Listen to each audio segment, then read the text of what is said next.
One of the things that I always enjoy about coming to the liberal arts commencement ceremony is that you all have the best music before the ceremony. Let's give the musicians and the conductor a round of applause.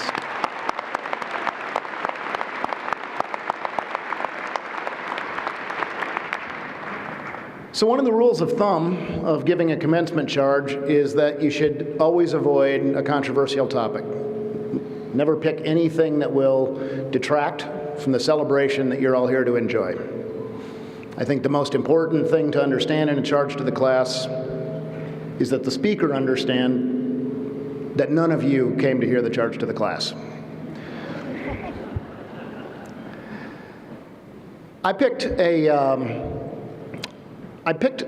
topic that I thought would avoid controversy for us, but before I wade into it, I also want to make sure that I address one thing that they say is also important in public speaking, and that is to make sure that you meet your audience's expectations.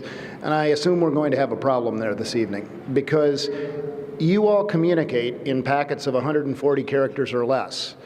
And as you all know from reading my emails, it ain't going to happen. So get comfortable. So I thought tonight we might talk about gun control. And you all nervously think I'm joking, but I'm not. I don't mean the Second Amendment variety, the right to keep and bear arms. Your generation will debate that amongst yourselves, as my generation has. I mean gun control in a broader context, using guns as a proxy for violence in our modern society. You see, when violence comes to the table and sits down, it sets the agenda without any room for dissent. It builds walls between us, and it tears down, brick by brick, day by day, life by life, the foundation of a civil society.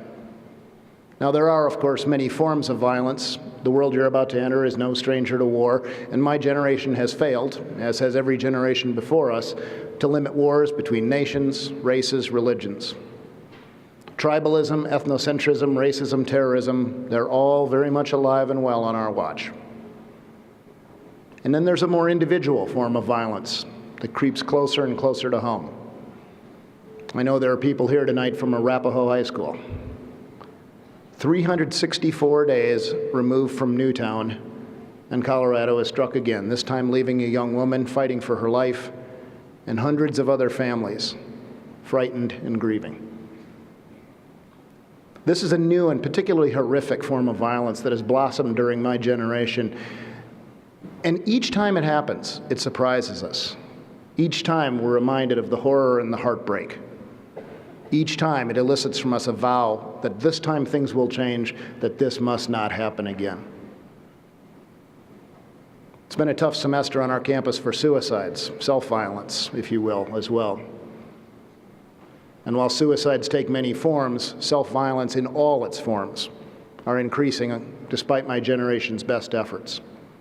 And I know as well there are members among us who are survivors of interpersonal violence who would remind us that violence and violate take their meaning from the same Latin root, which means to break. Now, at this point, many of you are wondering, if he picked this topic for the charge to the class, what were the other choices? So I did make a list here of some of the other things that my generation has left for you all to deal with. Hunger, poverty, ignorance, disease, climate change, economic uncertainty. At some point, a list like this has to beg the question, what use is a college education against ancient foes such as these? But I would suggest to you that education is precisely the best treatment for these age-old maladies of humankind. You see, my generation may not have solved these problems, but we did make progress. We were part of the Green Revolution. Job creation, the dampening out of the bottom of an economic cycle, the idea that we could break the grinding cycle of intergenerational poverty, those were us. Education levels, which offer a merit-based social escalator, have never been higher around the globe, and I can think of half a dozen zoonotic epidemics that were thwarted by my generation's medical advances. We understand climatic science in a way that was unthinkable a generation ago. And all of these and others are tools that your generation can use because someone with exactly the same type of education that you've earned and will be awarded tonight made those advances. All well and good, you say, perhaps glancing at your watches, but Dr. Frank, if you might return to your topic, what good is a diploma against violence? And that, I would suggest to you, depends on the cause of the violence. So let's reframe that question. What do wars, school shootings, and suicides all have in common? Desperation? A lack of hope? These are things that your education can disarm. Intergenerational religious conflict in Northern Ireland was refractory to every peace process until economic hope, made possible through education and technology, showed an alternative. The wisdom of survivors tells us that education can help break the cycle of abuse and interpersonal violence, creating more compassionate and understanding people and families. The people who are involved in suicides and school shootings must, I imagine, stare down into an abyss of despair that few of us can fathom. And yet we know that education can help us understand this better, intervene earlier, and bring support to even those with the greatest desperation. We can make progress on violence the same way we have against hunger, poverty, ignorance, and disease. Is it slow? Yes. Is it incremental? Yes. Is it unsatisfying? Frequently. But it can be done. What is broken can be healed, and your generation can do that. Now, the last time that the majority of you and I were together was in this building in August of 2009 at your convocation. And I told you then that sooner than you could imagine, you would be walking across this stage, and that when you did, your class would become the latest link in a chain that extends unbroken back to the walnut desk of Abraham Lincoln in the Oval Office of 1862, in the year that land-grant universities like Colorado State were born. Lincoln, you see, was no stranger to daunting challenges. Most every problem we've discussed tonight, far more broken then than now, he dealt with, and time and again, he turned to education as the solution. In 1862, he not only created land-grant universities, which really redefined American public higher education and set the stage for a global higher education revolution, he also created the National Academy of Sciences. 1 year later, 150 years ago this past November, Lincoln stood at the new National Cemetery in Gettysburg, Pennsylvania, on what had recently been a battlefield. And he contemplated the young men who had died under his command, fighting for a future they would not share.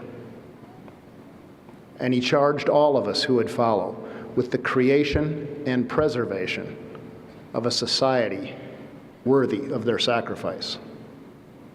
In the century and a half that have followed, a cornerstone of that society has always been public higher education, exactly what you have earned and exactly what you will be awarded tonight. Your link in that chain is now forged, but in the furnace of that forging, you were imbued with a responsibility, whether you realized it or not, a responsibility to continue a cycle where you join the previous generation as we finish our turn at the great wheel of human progress, and where you preserve for the next generation the same opportunities that were there for you, so that when the day comes for your sons and daughters to walk the lawns of this great university, you will be there ready to welcome them as they take their turn beside you at that very same wheel. You are now each a part of this university, just as it is a part of each of you. And so it will fall to you to cherish and protect and preserve her for those that follow. For the education that she offers to those who walk through her doors has always been and will always be a light which, through each of us, can outshine any darkness. Every generation, yours included, faces challenges. darknesses through which we have not yet found our way. But what you have earned, what you're awarded tonight, takes the fear out of that darkness. You have the opportunity to make a difference. For you see, the question is not what use is education against foes such as these. The question is, what chance do foes such as these stand against the power of the unchained human mind? And so that is my charge to you, members of the December 2013 graduating class of Colorado State University's College of Liberal Arts. Unchain your minds. Live lives that make a difference.